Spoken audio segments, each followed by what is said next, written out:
Welcome to this next video in my series on the most commonly misused GRE words. And as I always say, I think videos like this can be of benefit for those studying the GRE, of course, so they can learn new vocabulary and learn the difference between certain words, but also anyone just looking to improve their English. What we're going to do is learn two words and learn the difference between pairs of words.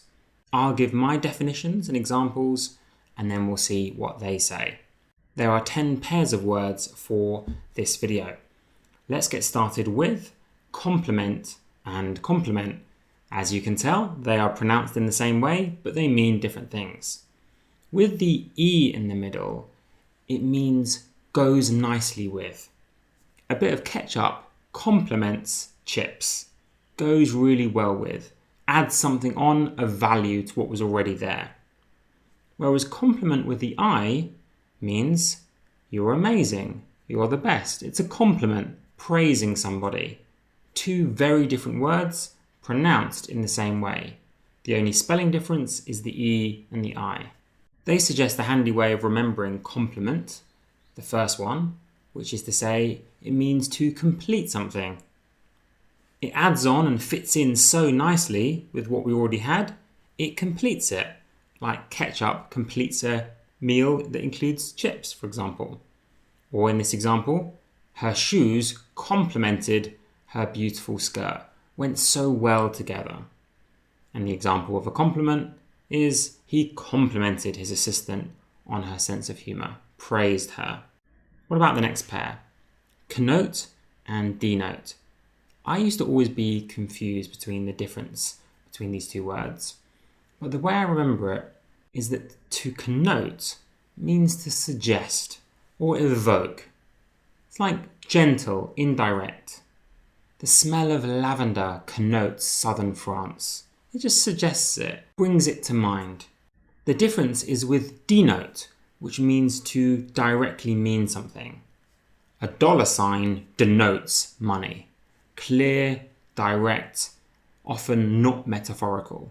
Whereas connote is more evocative, suggestive, not direct. Let's see what their examples are. The term modern science usually connotes, brings about a feeling, reminds you of a complete openness to testing. As they say, connote means to express something indirectly. A frown on the face usually connotes anger, suggests it, not proves it, but suggests it. Whereas denote is clearer, almost more mathematical. Denote is a verb and means to indicate something. Let us assume that X denotes the number of fruits. X stands for, means the number of fruits. Direct, simple, denotes. What about the next pair?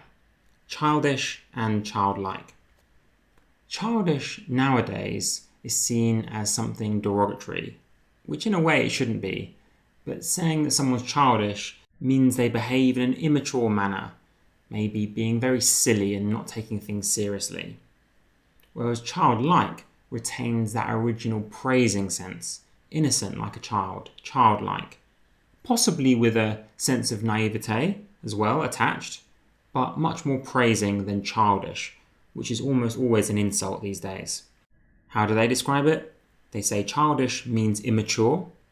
His childish mischiefs were why he often received a lot of criticism. Whereas childlike means exhibiting simplicity and innocence. It's positive, or at the very least neutral, simple. That girl, though very intelligent and mature, often seems childlike. They're not insulting that girl, they're just saying maybe seems quite simple and innocent. The next pair is quite commonly confused. Council and council, pronounced in the same way. Council is like your local council, the first one with the C in the middle. Camden Borough Council. It's a group of people gathered together in some sort of office to oversee things. As they say, a governing body. The school council, group of people who gather together and make decisions. Whereas the counsel with an S is more of a verb. It means to suggest, advise, give succour to.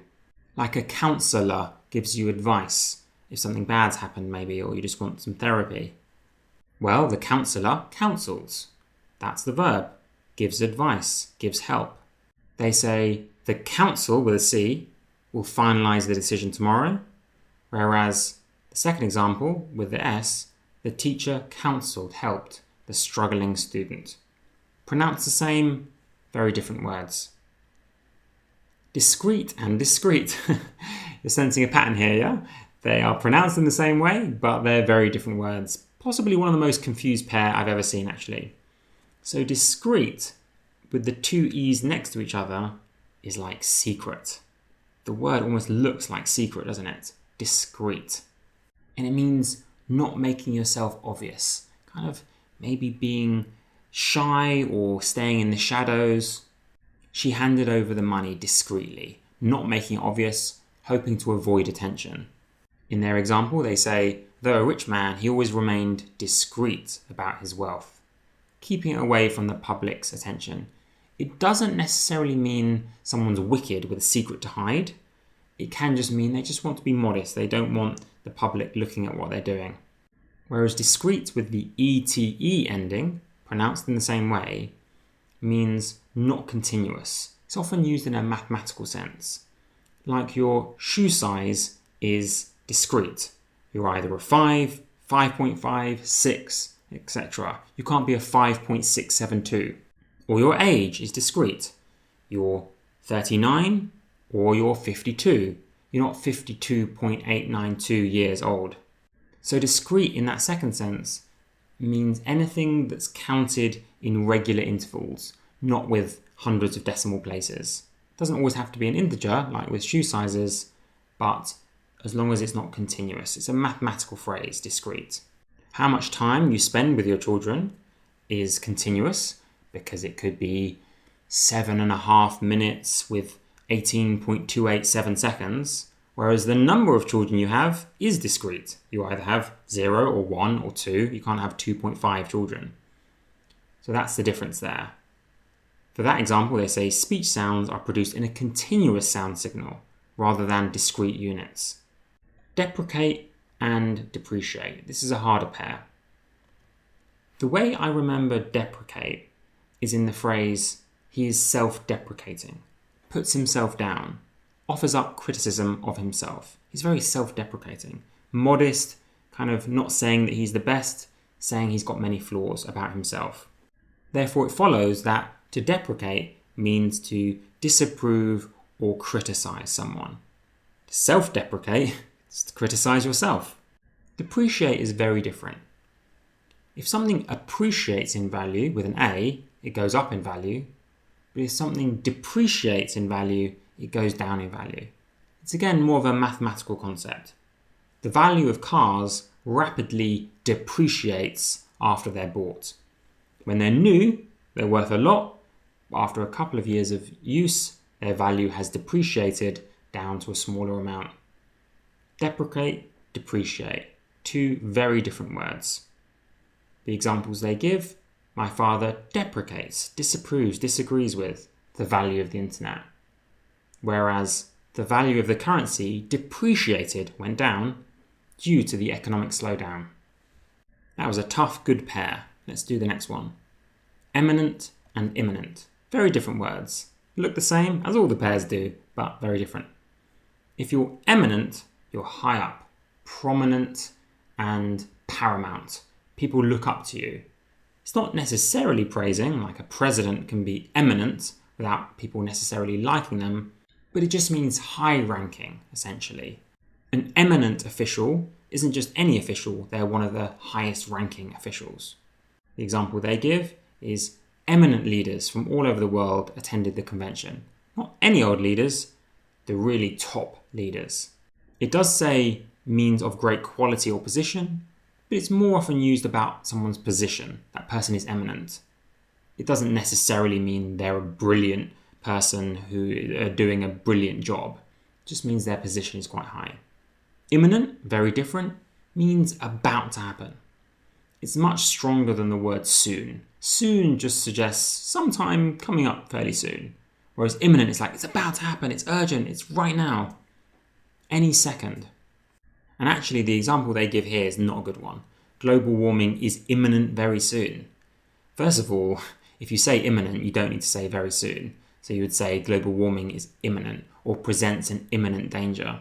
But even that you might disagree with because it's not like this very second your life is in danger. So not a great example, might mislead some students. A better example would be something like, the car rushing towards her at 100 miles an hour presented an imminent danger to her life. Okay, next pair. Evoke and invoke. Evoke was a word I was using earlier. It means to bring up a memory or bring up a feeling. Her perfume evoked memories of his mother. Invoke, I think, is something to do with saying something. I'm not entirely sure about that. I'd have to check that actually. So evoke, with an E, means to make something occur, bring about something. Their dislike for each other evoked the quarrel between the two groups, brought about those feelings. Invoke means to call earnestly for something. So I knew it meant something to do with bringing it about through speech, but I didn't know how best to describe it. I guess a good synonym would be to beseech, to really ask for it to happen. And the example there does help. She invoked his help on the issue, called for it, beseeched for it, asked for it, requested it, with a connotation of passion. Notice that word connotation that we saw earlier? Okay, 69. Exhort and extort. Exhort means to strongly encourage someone to do something.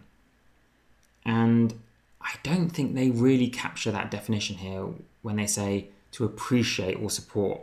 So I'm just going to show you Google's definition, which is, as I said, to urge, to encourage, to call on, to strongly encourage or urge someone to do something. I exhorted her to be a good child. Please, come on. That is the definition that we all know, to be honest. Does that sound to you like appreciating, which is like liking or seeing the value in something, or supporting? It's much stronger than that. To exhort is an extreme. It's not just like, I asked her for the pencil. I exhorted her for the pencil. No, it's much more serious. I exhorted her to see that her life was in danger. It's like strongly encouraging someone to do something. The example is a bit better. The media have been exhorting people to turn out for the demonstration. Please do. Extort is a totally different word. It's a crime, meaning to take money from someone, usually through blackmail. And their definition isn't great. It says to take something by force, looting. It's less by force, it's more by coercion, by threatening someone. So again, I'm going to show you Google because I think the person writing that definition got it wrong a bit. To obtain by force, okay, so there is that definition, but mainly by threats or unfair means. He attempted to extort money from the company. Well, you wouldn't do that by bringing a gun, would you? It's more like by threatening to reveal a secret. As they say here, to blackmail someone for, to extract. Anyway, 99% of the time, it's through threats rather than actual violence or force or looting. So I just wanted to clarify that for you. And finally, a fun one. To feint and to faint. Pronounced in the same way, very different. To faint with an A means to collapse in the heat, maybe. Have you ever seen someone in your school faint? Maybe they were stressed or maybe it was too hot and they just collapse, maybe only for like 1 minute, and then they wake up again. It's not going fully unconscious, I don't think. Actually, I don't think I've seen someone faint, maybe once in my life. I've never fainted. Whereas to faint with an E means to bluff physically. Like you fainted in one direction but actually went another way. Often used in battles or fencing. He fainted like he'd pick up the weapon, but actually he ran towards the door. It's like you're bluffing in one direction and then you do something else. Let's see their examples. Feint. Oh, of course, I was talking about the physical fainting, but of course you can also have feint as in like a faint line, like just a trace, not a clear line. They've gone for that definition. I only have a faint idea, like a vague idea, not super clear, the opposite of clear, like vague, faint idea of what he's planning to do. But of course there is also the physical definition of collapsing, to faint. What about feint with an E? To deceive someone. The boxer feinted his opponent with a fake move, but then actually punched him in the face. So maybe he pretended he would uppercut with the left, but actually jabbed with the right. So you pretend physically in one direction, do something else. That is to faint with an E. I really hope this video has been helpful. Please do let me know in the comments. And if you enjoyed the video at all, you'll be glad to know that there are plenty more like this coming up soon.